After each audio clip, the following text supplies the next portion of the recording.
The roller coaster ride continues. The win, the loss, the win, the loss, the win, the loss. Unbelievable. A loss at MetLife. The Ravens did lose to the Giants today, 24-20.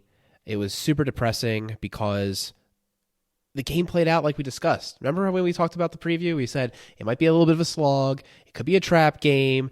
They might just stick around for a while. And, if you have a high leverage interception and short fields, maybe they can capitalize and we lose.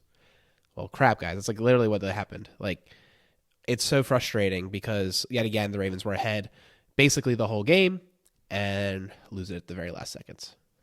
Yeah, there's really no other way to describe this game than just deflating.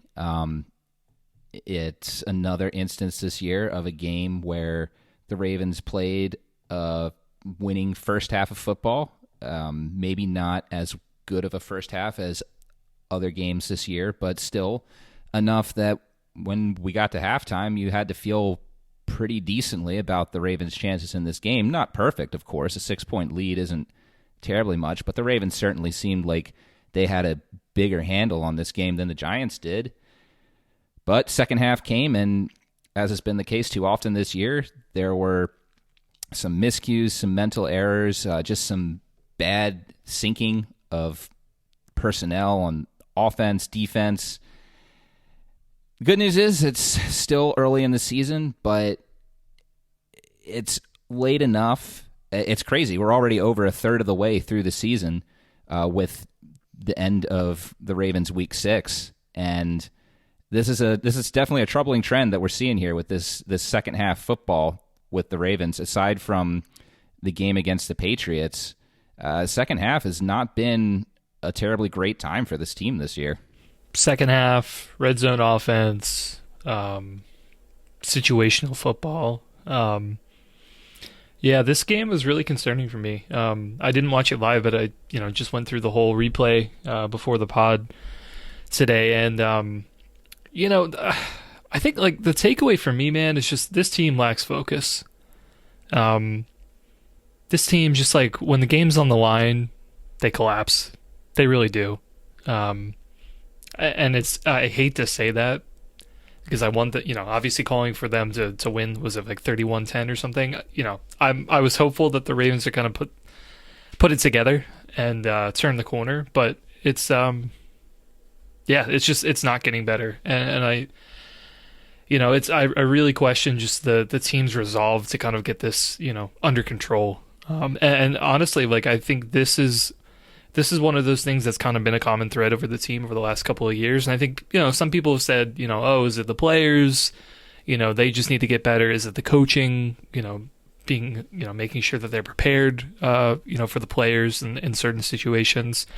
It could be both, but I think the fact of the matter is, I think they lack focus, they lack resolve, and they really need to get that fixed.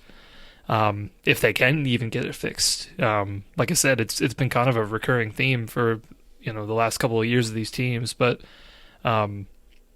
it's just, it's manifesting in a really bad way right now. As you guys said, just, we've yet to string 2 wins in a row, and it seems like, on one hand we could be 5-0 or 6-0, but we're 3-3, and it kind of sucks.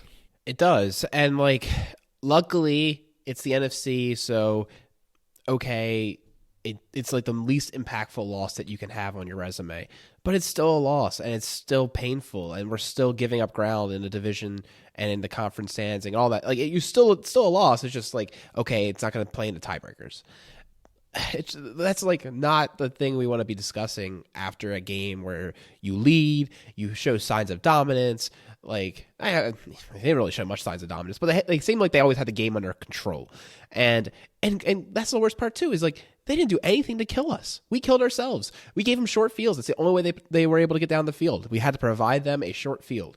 They would not like have enough string together plays to score any other way. And it really stinks too when you call upon your MVP quarterback, the guy that always is, the savior, and he kind of blows it. Like, this is probably one of his worst performances we've seen, top to bottom. It wasn't just at the end of the game where he had some horrible miscues, but also at the beginning of the game, he was missing some layup passes. He was, just not executing. He wasn't able to complete. We got down, to the inside that maybe, I don't know if it was the red zone, but we were driving well effectively, and it just putters out, unable to get the touchdown. Have to settle for three too far. I think he got sacked that one time. Yeah. On the first drive, I believe it was. He got sacked, got knocked out of field goal range. Like, it's just painful, man. It's just painful to see, like, when Lamar, he was really struggling today, and he was not enough to pull us out. It was one of his worst games.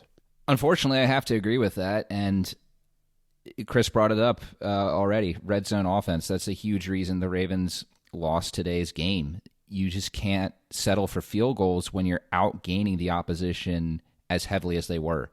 You look at the final tally here in this game, the Ravens had 406 yards of total offense to the Giants only having 238. And it's not like the Ravens got killed in the time of possession or the turnover battle either. They won the turnover battle. Excuse me. No. The Ravens turned the ball over twice. The Giants turned it over once. I read that wrong. And the Giants did have a slight edge in time of possession, but when you have that many more yards than your opposition, and you didn't turn the ball over extensively more than the other team did, usually you come out of that game with a win unless you're not scoring touchdowns. And that's, if you want to boil this game down in a one sentence, why did the Ravens lose this game? It's because they didn't score touchdowns. Everywhere else they did either as well as the Giants or slightly better, and the Giants were just slightly more efficient in that department. They scored 3 touchdowns this game. You look at that. So let's look at this. The Ravens scored 2 touchdowns, 2 field goals. That's 4 scoring drives. Yeah, Giants, 3 touchdowns, 1 field goal, 4 scoring drives. 4 scoring drives, both teams. One of them scored another touchdown than the other. So the silver lining we can take from this is that the Ravens' 3 losses this year have been to teams that appear to be good this year. Again, we've talked about the Bills, Super Bowl favorite. Dolphins, if Tua hadn't gotten concussed, that team's probably still on track. Right now they're floundering a little bit because their quarterback situation is up in the air. And the Giants are 5-1. We can poke holes in their roster. We can argue that their play calling is kind of basic. The offenses and defenses they're running are not as exotic. At least the offense. But, they're here. They're here with little star power, and maybe they are for real. We'll see. So at the end of the year, we might look at these 3 losses and say, okay, sure, the Ravens kind of beat themselves a little bit in those games, but they were going up against really tough competition. Can't really say that for certain now, but yeah, it's certainly things that need to be cleaned up because, sure, even if these are losses to good teams, we expect that this team has Super Bowl ambitions. So you got to be able to beat the best teams if you want to do that. So yeah, we can get into the specifics of this, but to bring that all together, touchdowns, got to score them. And that's something the Ravens were able to do really easily in 2019 and 2020, and not so much this year, at least not from a week-to-week standpoint. I mean, yeah, they're not really effectively scoring touchdowns. And the thing that's most staggering, if you look at the bar charts on NFL.com, you see the top one of total yards, which Peter brought up in his last point, and that's pretty staggering. But then you get all the way to the bottom at penalties. 10 penalties for the Ravens, 3 for the Giants. And guess what? 2 of the penalties that they had against them were nothing burgers, because they converted the third down. Both times they were, let's get them in worse field position. We'll have a better chance. Like, one of them, it was a 4th and 1. They could have went for it. So, fair enough. But you were like, we'll accept the penalty. We'll give them a longer longer thing. Surely we'll be able to stop them. And no, they convert and they continue their drive. And the penalties, man, we just shot ourselves in the foot so many times. In the Lamar interception play, we had either gotten the first down or we're close to it. I can't quite recall the specifics. But then we had the penalty that brought it back. And then we had the disasters.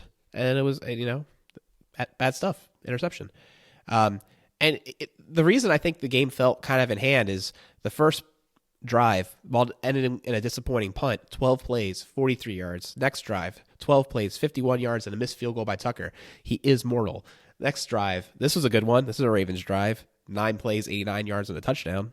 But then, they blow right back with a 14-play, 58-yard drive for a touchdown of their own. So, it was just back and forth, man. Like, we just weren't able to put them away. We had a couple opportunities to do so, to put that last, blow in. And, I honestly thought here, boom, the last drive of the third quarter, 10 plays for 75 yards. I thought Lamar Jackson and Andrews did the thing that they needed to do. I thought that would be enough.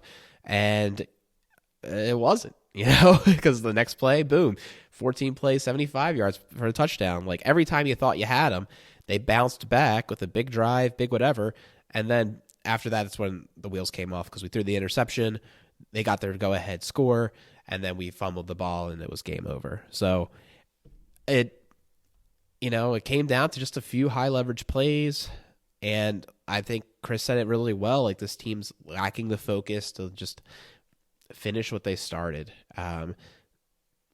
It's hard to say even why, which is like kind of the hard part. And you could see the frustration during the press conference and the shortness and just, I feel like this team's a little lost right now.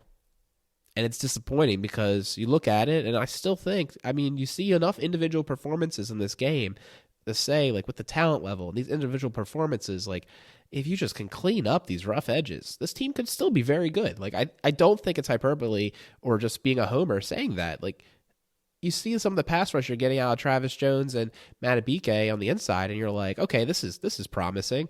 You have the thought of the outside linebackers maybe coming back. The secondary played pretty darn well. We weren't particularly scared of a lot of their options, but all things considered, the defense gave up 238 yards. All right.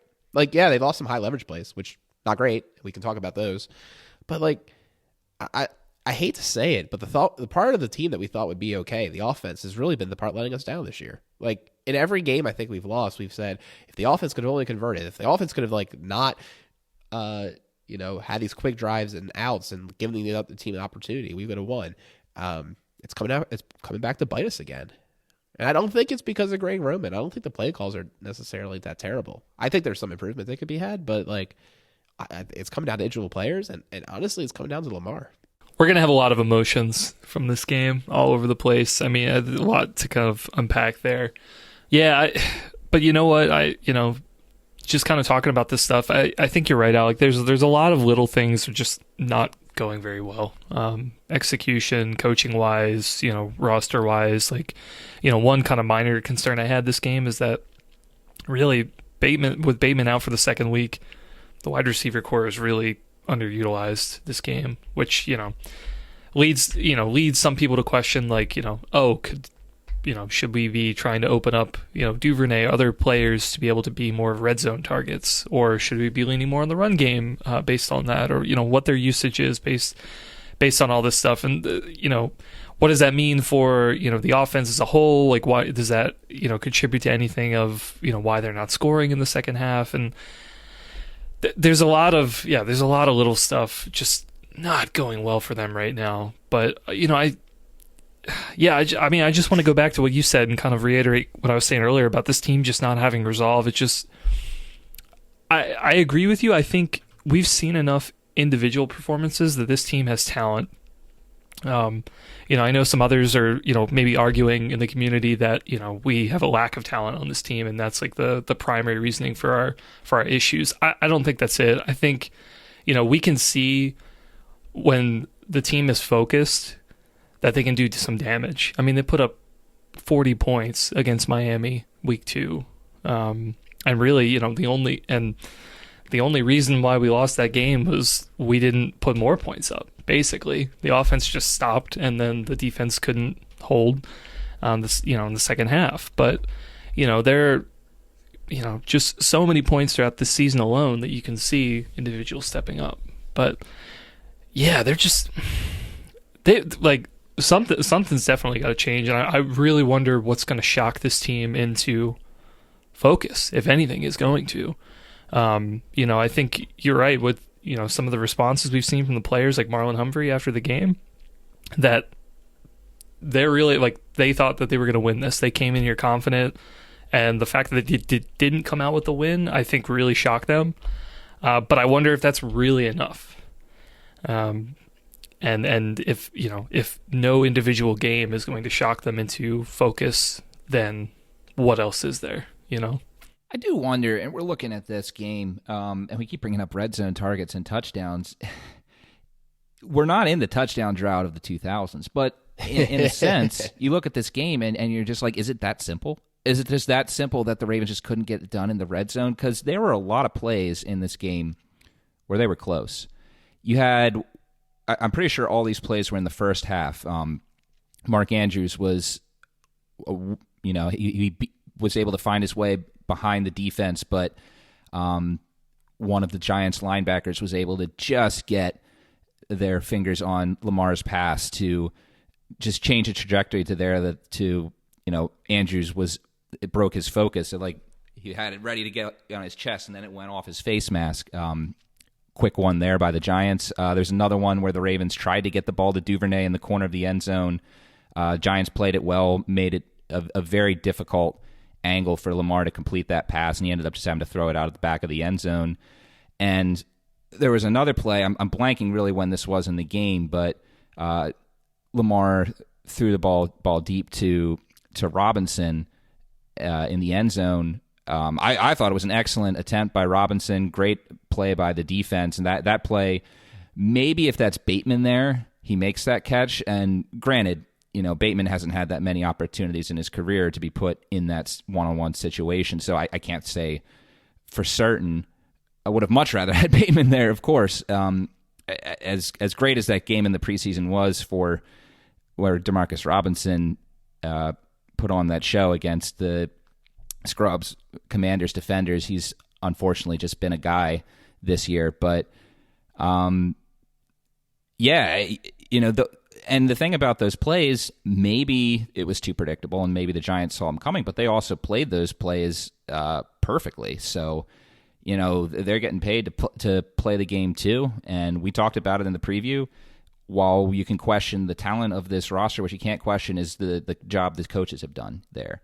And when you're talking about, when we're really splitting hairs here with these players at this level, sometimes good coaching's enough. And so does that mean that the Ravens need to do a better job with their play calling and scheming in that situation? I don't know. But it's crazy. If just one of those plays, okay, the Duvernay play I think was dead in the water. But the other two plays, Robinson, that leaping attempt in the end zone, or if the Giants linebackers' fingers are just a half a second late, one of those two is a touchdown, and Justin Tucker is Justin Tucker. The Ravens escape here with a 30-24 win.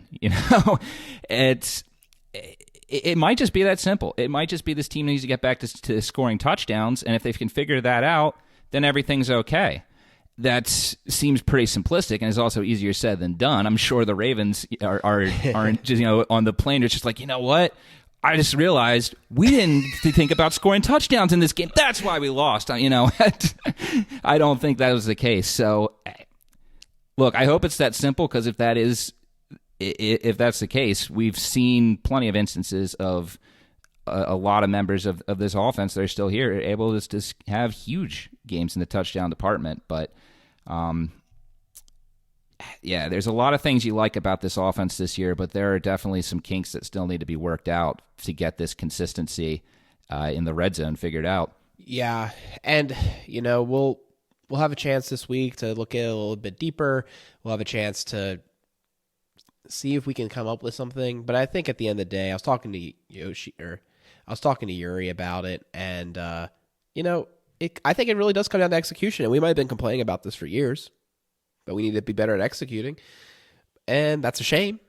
And maybe there is a coaching issue to be had, or there's some personnel issue with it. But at the end of the day, man, this team has the talent. They get themselves in pretty darn good positions a lot of times, and it's about getting those last few bits of efficiency out, last few bits of of high leverage plays to be effective, and things would be much better. I think it's important that we take a look at some of the positives of this game.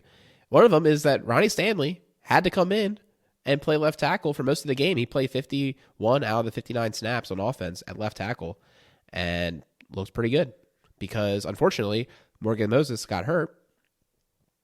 And it looked like it could be, a season ender, very traumatic. And then it sounded like he was able to come back, but Harsh just decided it was for the best to keep him out, which I agree with that decision, just because that field is horrible, and I would have no one playing on it if I could. But Metlife field. Yeah, it might have saved him. Another kind of negative to talk about is just Dobbins' knee apparently got tensed up during the game. That's why he only had 16 snaps. Unofficial snaps. Thank you, Yoshi. That's why I had it on the brain. I'm looking at his snaps, snapshot he posted. But Kenyon Drake came in for 34%, or 34 of the snaps, not 34%, and he looked phenomenal. He looked like the Kenyon Drake that teased you in fantasy football for the last couple of years, and you're like, is he actually going to run the ball? Like, should I have him on my roster?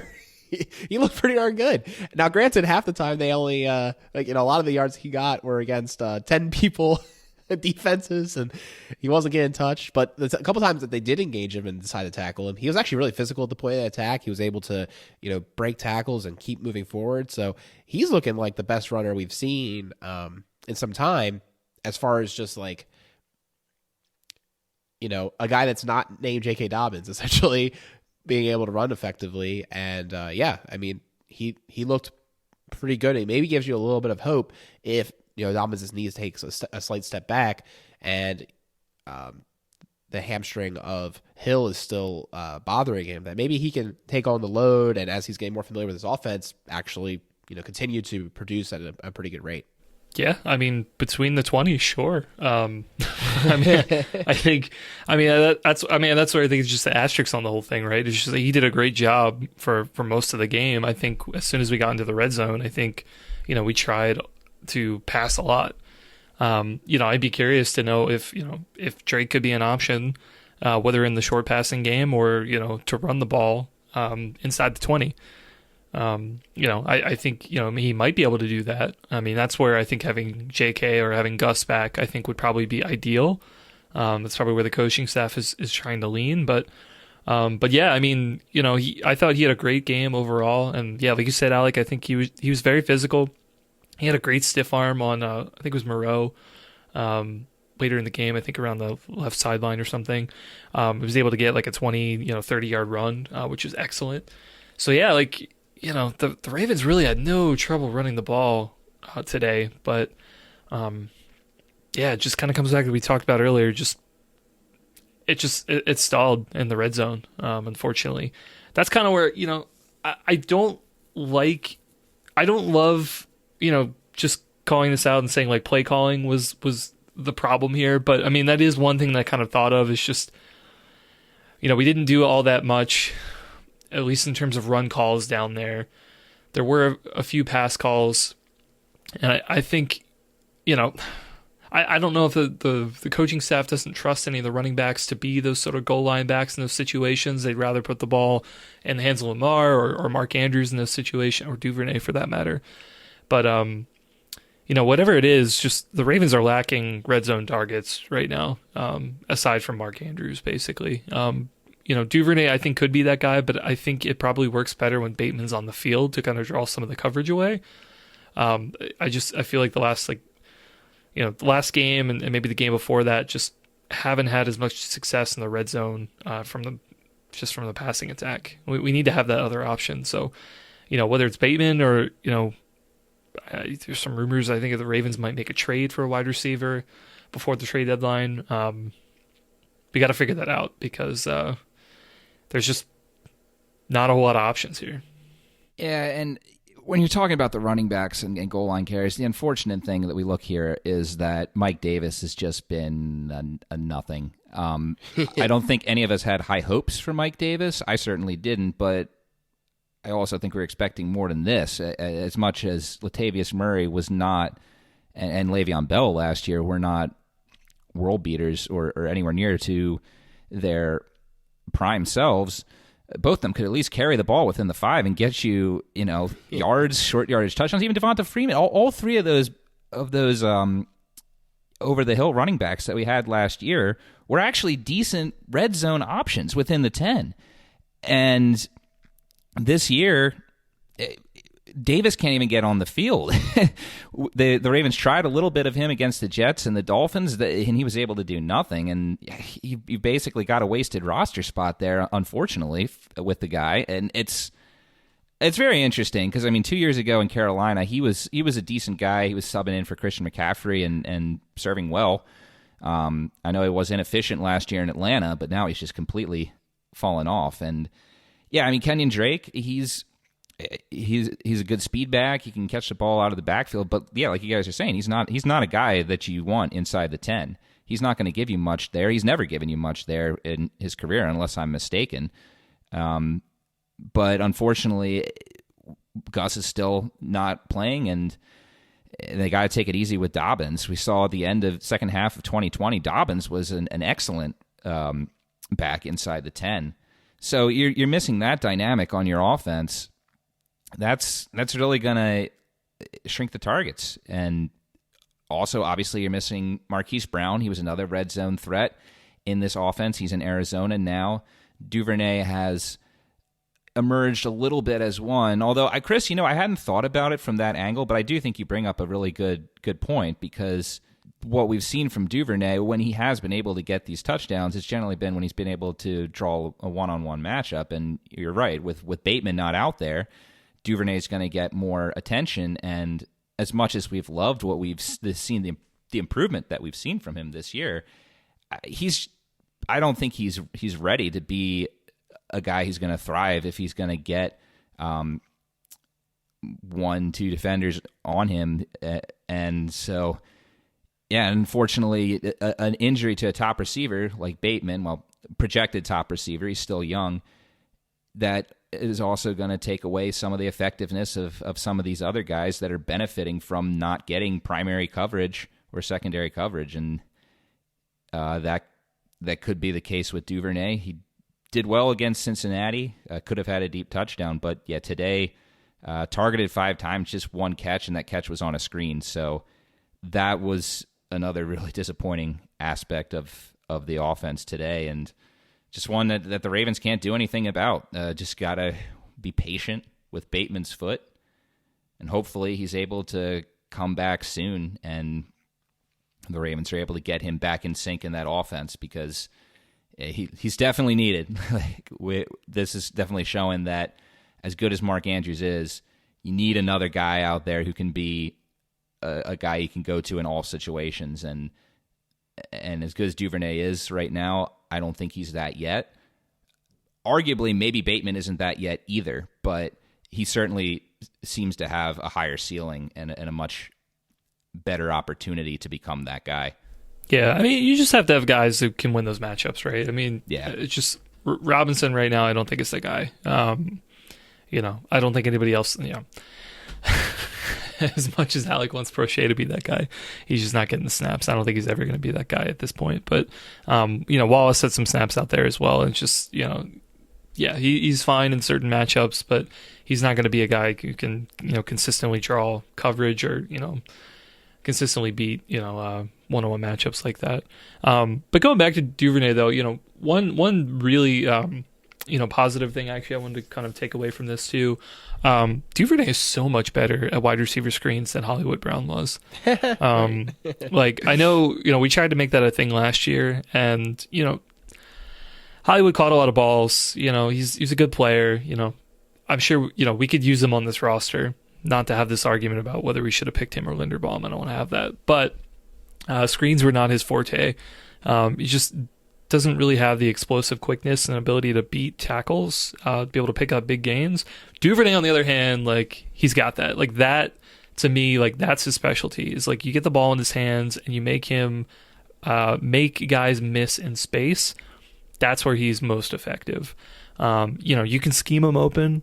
There are a lot of mesh concepts that we have where I think, that was one of the throws that Lamar missed, where he had pressure in his face. He just threw it up to Duvernay and he wasn't able to come down with it, but he dove out for it. If Lamar had, put it maybe a foot to the right, Duvernay's going to make that catch.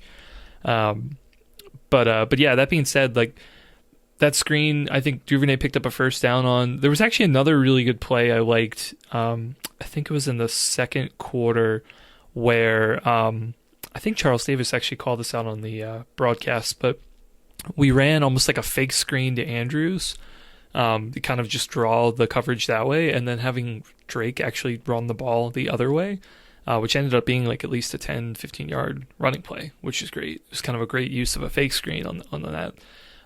So that, there's, like I said, there are elements to this offense that are like really good and really successful in between the 20s, and we just need we just can't figure out what's going down in the red zone. And it's so frustrating because the pieces are there. Yeah, Duvernay had that bit of a regression game. Had 5 targets and he only caught 1 of them. And I'm not really trying to comment on him. It's just that he had that really remarkable efficiency at the beginning of the year of if you threw the ball his way, he was catching it, he was getting yards. And unfortunately, he didn't have that today. One last piece I wanted to bring up about the offense before transitioning to defense, and it's not going to be much to say other than the fact, if you didn't notice, Nick Boyle got 5 snaps on offense today. 5 real snaps. I have no idea if he was effective or not. I honestly didn't even notice that he played. I missed that, but I'll have to go back and watch. He did have one good block. I did notice that it was early. It might have even been on the first drive. I did notice they were running to the right side. Can't tell if it was Drake or Dobbins who carried, but I did notice that Boyle had a positive block. Looked like he might have gotten into second level. I don't remember the play clearly, but I do remember saying, "Oh man, that is Boyle out there before the snap," and I was like, "Oh man, he actually looked decent there." And then I agree. I the rest of the snaps, I don't know. I lost track after that, but yeah, if I had noticed he was playing, I definitely would have been keeping a close eye on him. For me, I'm still kind of watching Stanley every play. I'm just curious, but honestly, I've gotten to the point now I can say Stanley's getting to the second level. Stanley's doing Stanley things. Unless a rewatch exposes something that I missed watching live, I think Stanley's not our problem. So which is phenomenal news. And he came out healthy of this game. Let's go. What a big win. That's a huge one. I did say at the beginning of the thing, I don't want to learn anything from this game. I just want to come out healthy. And despite a few little bruises, it sounds like we're overall pretty healthy from this game. Fingers crossed. And that's great news. Just aside from mental health, I think everyone's a little broken down. But no, yeah. Speaking of tight ends, though, I'll give a shout out to your boy. Well, everyone's boy, not my boy, Isaiah Likely, because I think this is probably his first big game of the year. He had a couple of good catches, was able to get some separation, and I think he made at least 2 catches this game. Josh Oliver as well, man, he's showing off some of his hands as well. He had that one catch which was, thankfully upheld, and then the other one which was overturned. Probably a better call on that one, but getting in position, be able to make plays for Amar. As far as Boyle goes, though, I don't think this is a game that probably shows that, oh yeah, he's going to get more snaps. I think they played 4 tight ends a lot and they used them all a lot, so it must have been a game plan thing. Chris was so disgusted by that Dolphins game we watched. He's just completely blanked from his memory that Isaiah Likely had 4 catches for 43 yards in that game. Oh. I think a lot of you got to admit, besides that game, though, he really hasn't been that effective. No, yeah. I'll give you that. Yeah. I just had to sneak that in there. That's fine. There's a reason my fantasy team's called Bad Takes Likely. All right, let's pivot to the defense. Like we mentioned, only gave up 238 yards this game. The interior pressure looked kind of decent. Travis Jones with his first regular season sack. Matabike got a sack and good penetration. Just overall looked like that same guy that we've been heralding all year. Campbell had a good one. He got a sack in there. He got some penetration, but even though we were able to sack Daniel Jones 4 times, it wasn't enough to have this defense, carry us to a lead or carry us to a win. Yeah, and again, if we're going to talk about the offense not scoring touchdowns, I understand that this is a lot more random and a lot harder to do, but the defense didn't force turnovers. There was a fumble recovery at some point. It was at the very end of the half. It was the last play of the half. Oh, so right. You're right. Yeah, so that doesn't even count. Yeah. And one thing we can say for this defense, I think overall it is playing better. We'll get to the fourth, the end of the fourth quarter, because that is still a concern. But they're playing better than they were earlier in the year when they were forcing more turnovers. But yeah, it's still something they need to do. And the loss of Marcus Williams is just huge in that department. Obviously, he came out of the gate and was a turnover monster for this team. Also dropped some interceptions as well, so he could have had even more than what he has right now before he's mending his broken wrist. And they had a chance at a turnover at the end of this game to would have ended the Giants' drive, but Marcus Peters gets called for the pass interference before he makes the pick. I'll admit I haven't had a good chance to watch that play. When I saw it, the one replay I did see of it before getting on this, because the second half I had to watch on game. What is it called now? NFL Plus, which we can now watch during NFL live games. I was like, man, you guys were telling me just watch the condensed game, and I was thinking, but they black that out if there's a live game going on. But no, not anymore. That's good job. Yeah. We don't give them many bones, but that's a good thing they did.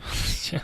The one, anyways. Yeah. I mean, I think that was. I don't know. That seemed like a good call. Slayton kind of had his arm kind of behind him, still holding on to Peters, and Peters also had an arm on him. So, I don't know. It was one of those calls that you're like, well, if that happens to the Ravens, I hope they call it. Because, it's one of those ones you've seen get by a couple times.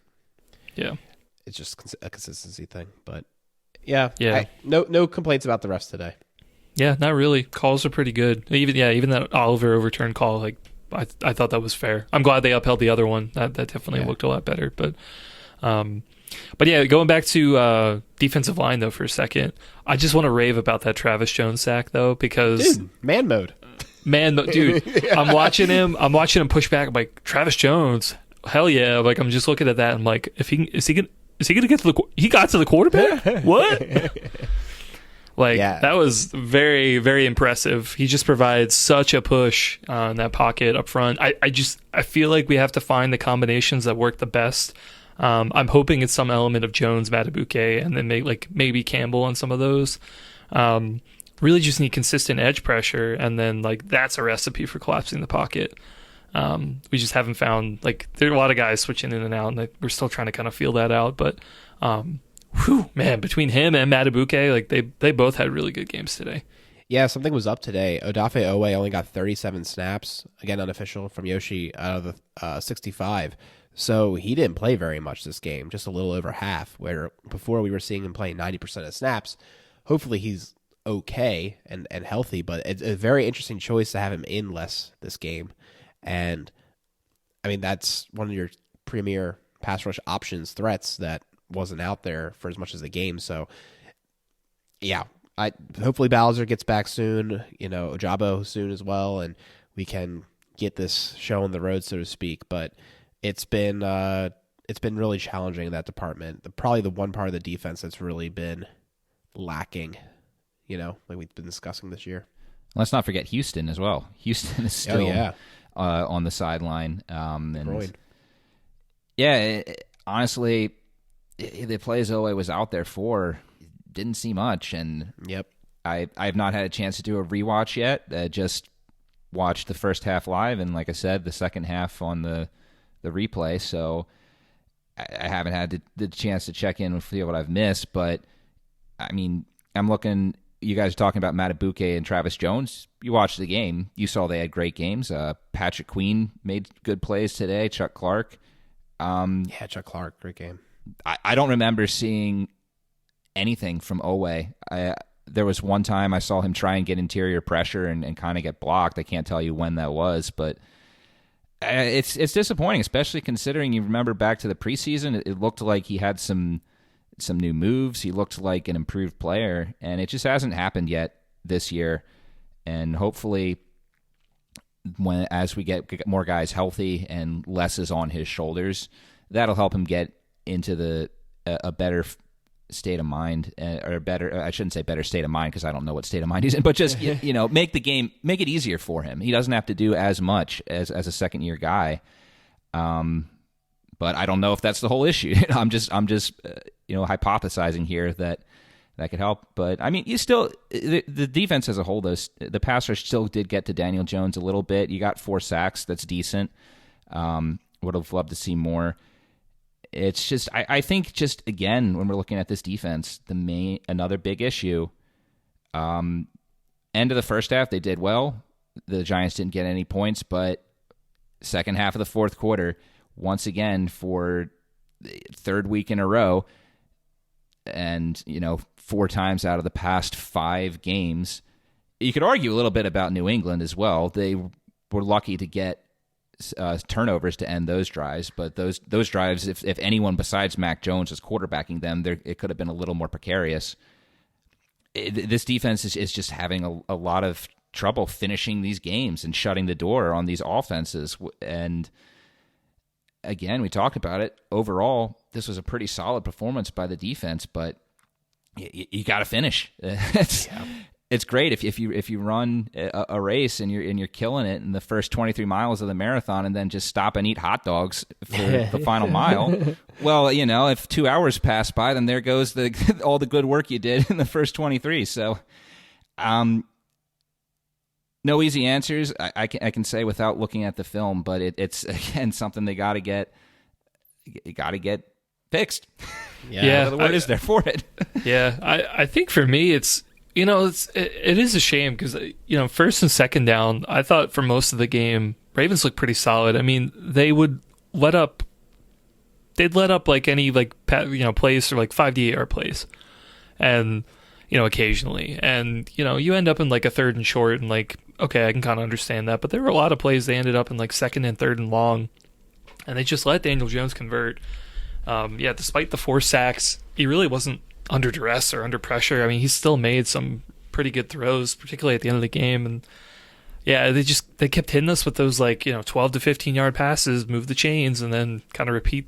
And some drives they stalled out, didn't score, or scored a field goal. And then other drives, like at the last one, I think before the last touchdown that was scored, it was one of those plays. It's just really easy it should have been really easy to defend, but you end up with Josh Bynes having to make a decision of, okay, which guy do I cover? He picks the wrong one, and it's enough of a window for Daniel Jones to be able to make the touchdown pass. And yeah, just, it's weird. I was hoping that the Ravens would have a solution for this because, the Giants offense to me is like, it's just really basic. And I don't think that they got beat by over pursuing Saquon, but they also didn't clamp down enough to be able to make plays where they could. It's like they just gave up enough to where it was a problem. Yep. I mean, Saquon only averaged 3.8 yards per carry, nothing too crazy. No true breakaway runs. I think the real damning thing, if you look at the stats, is that Daniel Jones had 19 completions on 27 attempts, and Lamar only had 17 on 32. Granted for less yards, but he got 2 touchdowns and no interceptions. He just played a more efficient game. And things like that really can add up and bite you. So, yeah, I mean, I thought the Ravens defense did exactly what they wanted to do, man. They said Saquon's not going to be the one who beats us. And they didn't. The short fields bait them, I thought they played pretty darn well, all things considered. Sure, you want to see that lockdown, but there were 2 almost picks in the end zone. 2 almost plays that could have changed the whole tide of the game. So it's just, I thought the defense was relatively clutch. They just weren't quite clutch enough, and they weren't able to do any heroics, right? They didn't force a real turnover, right? The last that fumble didn't matter, so they ended up forcing the real turnover. They didn't have any sacks that I can recall that ended a drive. They didn't have any nail and coffin sacks. It was just like you said, man. Their third downs were so painful, so painful. And yeah, one thing I want to watch over the rewatch, and maybe we can post some commentary over the course of the week, is the slot corner position was quite interesting this game. If we use Yoshi's snap counts as any indication, Stevens, Pepe, and Ardarius all split it up 17, 17, 12 respectively. And they I did see them kind of cycling through the game.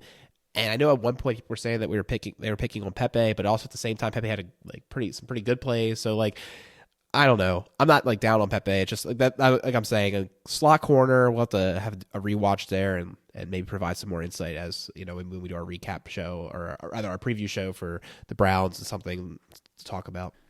Well, yeah, and again, when we're dealing with rookies, I think you look at improvement, and I do understand what you're citing there, and I agree. They were able to get him a little bit, particularly on that final touchdown drive. There was at least 2 plays that he gave up that went for decent chunks of passing yardage, but the gains weren't big ones, like you said. There's a lot of dink and dunk, so that's improvement. And I think we're hitting it right on the head. No interceptions, no turnovers, and the sacks that they did get, like you're saying, they weren't drive killers. On third down, they just weren't able to get to the quarterback. And credit to Daniel Jones and the Giants coaching staff. He's not overwhelming the league at all, but he's certainly an improvement over what was going on with him last year. He's a lot more careful with the football. He's completing plays that are a lot higher percentage plays. He's not trying to play hero ball, just keeping everything straight in front of him.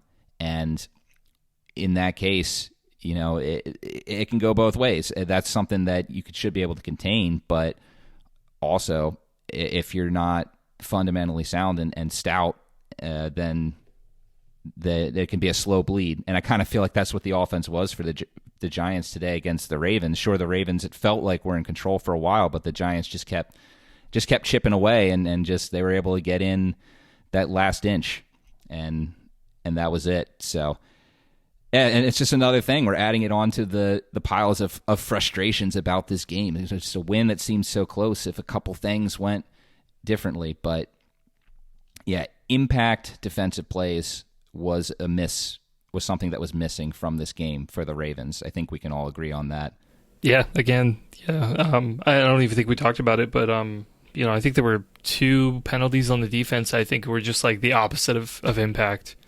That one unsportsmanlike conduct on OA was just, that was, a huge negative play, honestly. I think the Giants would have had to make a decision of whether they go for it on 4th and 1. And to be honest, like maybe they might have converted it. But at least they would have had to go for that decision. Maybe the Ravens might have given them a look to burn a timeout or something. But I mean, that was really unfortunate. I mean, I added 15 yards and moved them into field goal range. I think they ended up scoring on that drive anyway. So there was that, and I think there was another penalty at some point. I can't remember which one that was. Yeah, man, it's just I feel like what you're saying, Peter. The big thing with the Giants for me is like what Brian Daboll is kind of brought up with this team is be able to bring like bring a swagger, bring a belief, honestly, that like they can actually, this scrappy Giant squad that everybody, loves to hate on because they don't have any talent. He's just actually had them buy into like, hey, we do our jobs, we play good football, we can win a lot of games. They're 5-1. I mean, like with that roster, it's basically just hand the ball off to Saquon and like Daniel Jones do your Trent Dilfer impression. Like that's it. Like, and it's just, that's literally how simple it is. Like you just have to you have to have everyone to buy in that like you can believe that you can do it and then just execute well. And like that's literally the formula. And it's so frustrating knowing the Ravens have so much talent on the other sides of the ball. It's just, but they're not like, I don't know. They're just like, they're trying too hard in some plays and they're just shooting themselves in the foot on offense and defense. And just like, it's like, guys, we just want you to play like solid football. And on third down, just like get a sack and just get off the field and then have the offense do their stuff. And when the offense gets on the field, just score a touchdown and then repeat. You just got to stack these plays together and we just keep stacking the negative plays. Man, it's just, gosh. Is this the story of the 2022 Ravens? Oh, I sure hope not, man. That'd be so painful. I can't have that. I still have a lot of hope in this team, and like I was saying at the top, I don't think that's just like homerism or anything. It's easy to get down on this team based on what's going on, and I understand if parts of the fan base are for sure because it's things that we've complained about before, and it's things that we don't have clear answers to. But I just can't look at the talent we have and say they're not going to figure this out. I think we have enough veteran leadership. I think we have enough everything in-house already to figure it out. Am I saying that they shouldn't go and make some moves at the trade deadline or even sooner? Because help always helps out sooner. But no, I'm not saying that at all. I think that there's absolutely a conversation to be had, particularly about this wide receiver thing. I don't think Robbie Anderson's the answer. But are you kidding me? No, we're talking about turning around a culture in this locker room. He got thrown out of the game Robbie today, Anderson didn't he? is not the guy. Yeah, he had a pretty damning day today too. He got canceled essentially by the coach, and then it's like the interim coach. He just started, and he was like, "Get out of here, Robbie." No. I mean, like I understand DJ Moore from a talent perspective, but I'm also just like, I don't want to touch that Panthers locker room with a 10-foot pole. Like I don't want anybody from there, because that's just gonna take our roster and wear it way down. Yeah, I don't know. Trade for like Godwin or something. I don't know. Somebody on a winning roster. Why is don't what we I'm just saying. trade like, for Justin Jefferson? Why haven't we thought about that? No. I'm just saying. Trade for somebody on a winning. Don't get me wrong, but like, oh boy, I didn't know they were selling. No, I get what you're saying. Hey, they lost to the Kenny. Who filled it? Actually, who filled in for Pickett? Because he didn't even finish the game. I didn't even watch this. But Mitch came back. It was the Mitch revenge came of back. Trubisky's revenge. Oh man, I'm just saying. Did They anyone lost call to that that out to Julio team yet in the chat? Yeah, he's been disparaged a bit. Yeah, it's just it's all just. Well, no, his pain team there. last year, is it still Trubisky's revenge? Trubisky literally had his revenge today. Oh, that's true. I think it actually is still that. Yeah. Oh, too funny. Is there anything else? Well, at we least want to to getting talk about? back a job. Wasn't against the Bears or whatever, but Yeah, we're getting off topic. We did a great job. We were very compact this episode, especially we got considering a lot of stuff to air out, man. we do. So much stuff. We do. So let's end this on a positive note. No, hold on. Anything else? Special teams. Special teams was not good today. Not great, but also, man, just goes back to the offense. I just want to complain about the offense, right? How do you get a pre-snap penalty to be able to push you back to a 56-yard field goal, and then don't get off the crossbar, and help out your kicker, man? Just that's just such. God, that's frustrating me so much. I just, man, Sad you just Chris. don't sad. I just angry Chris. I know that the guys should know this, but I'm just man, it's just everyone's trying too hard and they're not having the big picture. And the big picture is you just got to make things easier. Play complementary football with the rest of your team. We're just making things more difficult for the offense is making things more difficult for special teams, is making more things difficult for the defense. It's just everyone's making everybody have a bad time. Just make everybody have a good time and you're probably going to be closer to a win. That's all I'm saying. I feel like if you guys remember that Pixar movie Inside Out, I feel like Chris's little rectangular anger character just popped off. Oh, yes. Right down there. Yeah, for sure. Yeah. All right, more victories. Is that the appropriate thing to do here? Positive note. Yeah, I think so.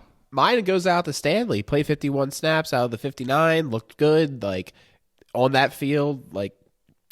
Great news. I think he might be a full go for this home game against the Browns, and I think that could be a big boon. Because good things happen when Stanley's in. Undeniably, a great. He is playing at a level that is above replacement and is elevating the line. Way to go, Ronnie Stanley. You're back, baby. I guess I got to give it to the defensive line. They had a big day, and certainly Saquon wasn't stopped, but he was contained. We talked about the sacks, the pressures. Overall, that unit played great, and Travis Jones, and him pairing with Matabuke is going to be excellent going forward. We're excited about that. The defensive line got their job done today, and that was really great to see. For me, interior offensive line, Zeitler, Linderbaum had great blocks, great pulling. Zeitler in particular, I thought some really good blocks to be able to spring Drake open. I mean, Drake had a good individual effort, but I feel like the interior offensive line is doing a lot better than the attack. I mean, I know Ronnie's back, but I think the interior is doing a lot better. So I think like relative, particularly how they were playing before. Sure. Yeah. Well, that wraps this one up. Thanks so much for listening. If you need a little bit of a palate cleanser and just like kind of something to bring a smile to your face, I had a wonderful time interviewing Joey Polone, one of the Ravens photographers, and it'll be live on the YouTube channel at 8 o'clock in the morning on Monday, which is probably the day you're listening to this. So go watch it if you want. It's a pretty long one, I'll admit, but we go over the photos around the 38-minute point. I left the chapter marker there, and that's like a good starting point if you just want to like learn about the photos and the stories, or you can listen to the first 38 minutes, which is a little bit more technical in nature because as a amateur photographer myself, I was enjoying kind of picking his brain. But I think it's accessible. Like, don't feel like you can't watch it or you shouldn't watch it. I think it was a lot of fun. It was one of the most fun things I did as part of this podcast so far. Like, I really had a lot of fun with it. So go check it out. We'll be back later in the week with our preview episode for the home game against the Browns. And follow us on Twitter, OneWinningPod. Email us, onewinningpod@gmail.com. Go Ravens. We still believe in you. You can put this back together.